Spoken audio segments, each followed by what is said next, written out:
அதிகார துஷ்பிரயோகம் மற்றும் ஊழல் புகார் செங்கம் வட்டார வளர்ச்சி அலுவலக அதிகாரிகள் மீது அதிரடி குற்றச்சாட்டு. செங்கம், மார்ச் 15, 2026. திருவண்ணாமலை மாவட்டம் செங்கம் வட்டார வளர்ச்சி அலுவலகத்தில் பணியாற்றி வரும் முக்கிய அதிகாரிகள் மீது ஊழல், அதிகார துஷ்பிரயோகம் மற்றும் தேர்தல் விதிமீறல் தொடர்பான பகீர் புகார்கள் எழுந்துள்ளன. இது தொடர்பாக மேல்பள்ளிப்பட்டு கிராமத்தைச் சேர்ந்த சமூக ஆர்வலர் சர்மா செல்வசேகர் மாவட்ட ஆட்சித்தலைவர், ஊரக வளர்ச்சித்துறை இயக்குனர் மற்றும் லஞ்ச ஒழிப்புத்துறையினருக்கு விரிவான புகார் மனு ஒன்றை அனுப்பியுள்ளார். ஒரே அலுவலகத்தில் 20 ஆண்டுகள் பிடி கொடுப்பாரா பிடிஓ? புகார் மனுவில் குறிப்பிடப்பட்டுள்ள முக்கிய அம்சங்கள் பின்வருமாறு. 1. பிடிஓ திருமதி மிருணாளினி மீதான புகார்கள்.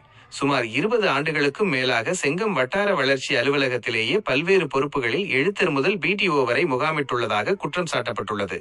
அரசு விதிகளின்படி குறிப்பிட்ட கால இடைவெளியில் பணிமாறுதல் செய்யப்பட வேண்டும் என்றாலும் நாற்காலி விட்டு நாற்காலி மாறும் உத்தியை கையாண்டு இங்கேயே தொடர்ந்து பணியாற்றி வருவதாக கூறப்படுகிறது.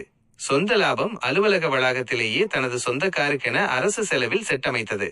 மரம் வெட்டுதல். ஆண்டிப்பட்டி ஊராட்சியில் ஏல நடைமுறையின்றி 40 புளிய மரங்களை வெட்ட துணையாக இருந்தது. லஞ்ச புகார். சமத்துவபுரம் வீடுகள் ஒதுக்கீட்டில் முறைகேடு செய்து கையூட்டு பெற்றதாக ஏற்கனவே லஞ்ச ஒழிப்புத்துறையில் புகார்கள் நிலுவையில் உள்ளன. மிரட்டல். எம்எல்ஏ எனக்கு உறவினர், நான் சங்க நிர்வாகி என கூறி பொதுமக்களை தரக்குறைவாக நடத்துவதாகவும் புகார் எழுந்துள்ளது. 2. பிடிஓ பஞ்சாயத்து திரு மரிதேவ் மீதான குற்றச்சாட்டுகள். ஊராட்சி செயலாளர்களை மிரட்டி முறைகேடுகளில் ஈடுபடுவதாக இவர் மீது அடுக்கடுக்கான புகார்கள் உள்ளன. பொருள் வாங்காமலே போலி வவுச்சர்கள் மூலம் நிதி கையாடல் செய்தல். குறிப்பிட்ட சில எலக்ட்ரிக்கல் கடைகளில் மட்டுமே பொருட்களை வாங்க வேண்டும் என ஊராட்சி செயலாளர்களை கட்டாயப்படுத்தி கமிஷன் பெறுதல். அரசியல் முக்கியஸ்தர்களின் அடியாட்கள் வங்கி கணக்குகளுக்கு பணப்பரிமாற்றம் செய்துள்ளதாக ஆதாரங்களுடன் புகார் அளிக்கப்பட்டுள்ளது. 3. மாவட்ட ஆட்சியர் அலுவலக எழுத்தர் திரு ராஜன் பாபு. அரசு ஊழியர் சங்க பொறுப்பில் இருக்கும் இவர் செல்வாக்கை பயன்படுத்தி மேற்சொன்ன அதிகாரிகளுக்கு சாதகமாக பணிமாறுதல் ஆணைகளை பெற்றுத் தருவதாகவும் புகார்தாரர்களின் தகவல்களை கசியவிட்டு மிரட்டல் விடுப்பதாகவும் மனுவில் தெரிவிக்கப்பட்டுள்ளது. தேர்தல் நெருங்கும் வேளையில் கோரிக்கை. தற்போது தேர்தல் காலம் நெருங்கி வருவதால் நீண்ட காலமாக ஒரே இடத்தில் பணியாற்றும் இவர்களால் தேர்தல் பணிகள் ஒரு சார்பாக அமைய வாய்ப்புள்ளதாக சமூக ஆர்வலர்கள் அச்சம் தெரிவிக்கின்றனர்.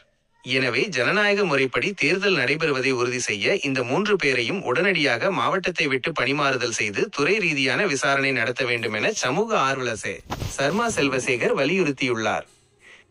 செய்தி வாசிப்பாளர் குறிப்பு. இந்த விவகாரத்தில் இன்னும் பல அதிரடி தகவல்கள் உள்ளதாகவும் உரிய நடவடிக்கை எடுக்கப்படும் வரை இந்த போராட்டம் தொடரும் என்றும் புகார்தாரர் தரப்பில் தெரிவிக்கப்பட்டுள்ளது.